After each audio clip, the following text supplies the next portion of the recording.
नमस्कार दोस्तों, आपका मेरे चैनल पूनिया कहानी में बहुत बहुत स्वागत है। प्लीज़ अगर आपको कहानी पसंद आए तो लाइक शेयर एंड सब्सक्राइब अवश्य कर दें। आज हम द्रौपदी और भीष्म पितामह की कहानी कहे या संवाद के बारे में सुनेंगे। महाभारत का युद्ध चल रहा था।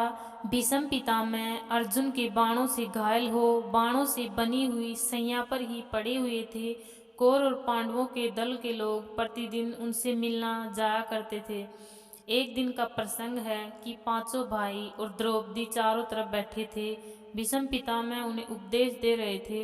सभी श्रद्धा पूर्वक उनके उपदेशों को सुन रहे थे कि अचानक द्रौपदी खिलखिलाकर हंस पड़ी। द्रौपदी की इस हरकत से बहुत आहत हो गए भीष्म पितामह और उपदेश देना बंद कर दिया।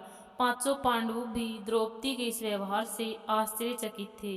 सभी बिल्कुल शांत हो गए।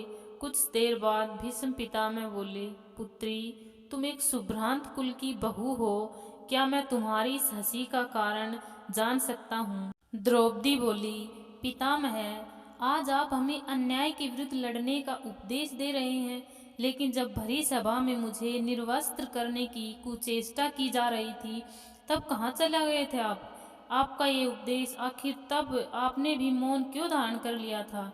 यह सुन पितामह की आंखों से आंसू आ गए।